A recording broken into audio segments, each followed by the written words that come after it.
Weight loss ಅಂದ್ರೆ ಸಫಲಾಗ್ತಾ ಹೋಗ್ತಾರೆ, weak ಆಗ್ತಾ ಹೋಗ್ತಾರೆ, ಕಾರಣ ಗೊತ್ತಾಗೋದಿಲ್ಲ. ಏನ್ ಟೆಸ್ಟ್ ಮಾಡಿದ್ರು ಕಾರಣ ಗೊತ್ತಾಗೋದಿಲ್ಲ. ಅಂತವರು 1 ವರ್ಷ ರಕ್ತದಾನವನ್ನು ಮಾಡಬಾರ್ದು.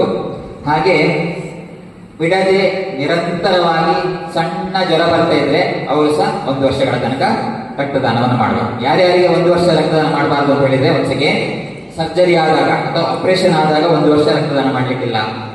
ನಾಯಿ ಕಚ್ಚಿದ್ರೆ 1 ವರ್ಷ ರಕ್ತದಾನ ಮಾಡ್ಲಿಕ್ಕಿಲ್ಲ.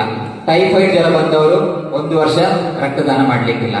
ಅನ್ಎಕ್ಸ್ಪ್ಲೈನ್ಡ್ ವೆಯ್ಟ್ ಲಾಸ್, ಯಾವುದೇ ಕಾರಣ ಇಲ್ಲದೆ ನಮ್ಮ ದೇಹದ ತೂಕ ಕಳ್ಕೊಳ್ತಾ ಇದ್ದಾರೆ, ಅವರು ಸಹ 1 ವರ್ಷ ರಕ್ತದಾನ ಮಾಡ್ಲಿಕ್ಕಿಲ್ಲ. ಹಾಗೆ ಲೋ ಗ್ರೇಡ್ ಫೀವರ್, ಕಂಟಿನ್ಯೂಸ್ ಜ್ವರ ಬರ್ತಾ ಇದ್ರೆ ಸಹ ರಕ್ತದಾನ 1 ವರ್ಷ ಮಾಡ್ಲಿಕ್ಕಿಲ್ಲ. ಇನ್ನೊಂದು ಕೆಲವೊಂದು ಸಂದರ್ಭಗಳಲ್ಲಿ 6 ತಿಂಗಳು ರಕ್ತದಾನ ಮಾಡಬಾರ್ದು. ಯಾರಂತ ಹೇಳಿದ್ರೆ, ಒಂದು ಟ್ಯಾಟೂ ಹಾಕ್ಸ್ಕೊಳ್ತಾರೆ. ಯಾರಾದ್ರು ಹಾಕೊಂಡಿದ್ದೀರಾ ಟ್ಯಾಟೂ? ನೀವು ಕ್ರಿಕೆಟ್ ಪ್ಲೇಯರ್ಸ್ ಅಲ್ಲಿ ನೋಡ್ತಾರೆ, ಮೈ ತುಂಬ ಮಾಡ್ಕೊಂಡಿರ್ತಾರೆ. ಸೊ ಯಾರ್ಯಾರು ಟ್ಯಾಟೂ ಹಾಕೊಂಡಿರ್ತಾರೆ ಅವ್ರು 6 ತಿಂಗಳು ಒಮ್ಮೆ ಹಾಕೊಂಡ್ರೆ, ಹಚ್ಚಿ ಹಚ್ತಾಳಲ್ಲ, ಹಚ್ಚಿ ಹಾಕ್ಸ್ಕೊಟ್ರೆ 6 ತಿಂಗಳು ರಕ್ತದಾನ ಮಾಡುವ ಹಾಗಿಲ್ಲ. ಯಾಕಂದ್ರೆ ಅವ್ರ ದೇಹಕ್ಕೆ ಸೂಜಿಯಿಂದ ಚುಚ್ಚಿರ್ತಾರೆ. ಅಂದ್ರೆ ಕೆಲವು ಇನ್ಫೆಕ್ಷನ್ ಬಂದಿರಬಹುದು, ಅದು ಬೇರೆಯವರಿಗೆ ನೀವು ರಕ್ತದಾನ ಮಾಡಿದ್ರೆ ಆ ಇನ್ಫೆಕ್ಷನ್ ಅವರಿಗೆ ಇನ್ನೊಬ್ಬರಿಗೆ ಹರಡಬಹುದು ಅಂತ ಅವ್ರು 6 ತಿಂಗಳು ಮಾಡಬಾರ್ದು. ಹಾಗೆ ಡೆಂಟಲ್, ಹಲ್ಲು ತೆಗೆದ್ರೆ 6 ತಿಂಗಳು ರಕ್ತದಾನ ಮಾಡಬಹುದು. ಹಲ್ಲು ತೆಗೆದಾಗ ಸುಮಾರು ರಕ್ತ ನಾಶ ಆಗ್ತದೆ, ರಕ್ತ ಲಾಸ್ ಆಗ್ತದೆ. ಸೊ ಅದಕ್ಕೆ ಇರಬಹುದು ಕಾಣ್ತದೆ. ಹಲ್ಲು ತೆಗೆದವರು 6 ತಿಂಗಳು ರಕ್ತದಾನ ಮಾಡಬಾರ್ದು. ಹಾಗೆ ಹಲ್ಲಲ್ಲಿ ಒಂದು ಟ್ರೀಟ್ಮೆಂಟ್, ರೂಟ್ ಕೆನಲ್ ಟ್ರೀಟ್ಮೆಂಟ್ ಅಂತ ಹೇಳ್ತಾರೆ, ಹಲ್ಲಿನ ಬೇರಿನ ಚಿಕಿತ್ಸೆ, ಅದನ್ನು ಮಾಡಿಸ್ಕೊಂಡವರು ಸಹ 6 ತಿಂಗಳು ರಕ್ತದಾನ ಮಾಡಬಾರ್ದು. ಹಾಗೆ ಟೈಫಾಯ್ಡ್ ಜ್ವರ ಬಂದವರು 1 ವರ್ಷ ರಕ್ತದಾನ ಮಾಡಬಾರ್ದು ಹೇಳಿದೇನಲ್ಲ.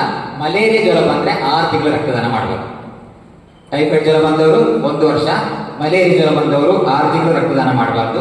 ಹಾಗೆ ಯಾವ್ದಾದ್ರು ವ್ಯಾಕ್ಸಿನೇಷನ್ ತಗೊಂಡ್ರೆ, ಈಗ ಕೊರೋನಾ ಬಂದಾಗ ಕೊರೋನಾ ವ್ಯಾಕ್ಸಿನೇಷನ್ ಅಲ್ಲಿ ಕೊಟ್ಟಿರುವುದಲ್ಲ, ಆ ವ್ಯಾಕ್ಸಿನೇಷನ್ ಎಲ್ಲ ತಗೊಂಡ್ರೆ 6 ತಿಂಗಳವರೆಗೂ ರಕ್ತದಾನ ಮಾಡಬಹುದು.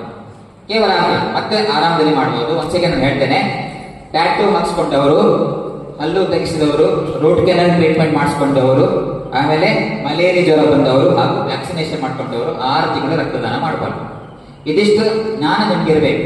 ಯಾರು ರಕ್ತದಾನ ಮಾಡಬಹುದು, ಯಾರು ರಕ್ತದಾನ ಮಾಡಬಾರದು. ಓಕೆ, ಸೊ ಇಂದ ಹೆಂಗಸರಿಗೆ ಕೆಲವೊಂದು ಸ್ಪೆಷಲ್ ಪ್ರಿಕಾಷನ್ಸ್ ಉಂಟು. ಏನಂತ ಹೇಳಿದ್ರೆ, ಅವರು ಗರ್ಭಿಣಿ ಆಗಿರುವಾಗ ಯಾವುದೇ ಸಂದರ್ಭದಲ್ಲಿ ರಕ್ತದಾನ ಮಾಡಬಾರ್ದು. ಅವರಿಗೆ ರಕ್ತ ಬೇಕಾಗುತ್ತೆ, ರಕ್ತದಾನ ಮಾಡಬಾರ್ದು.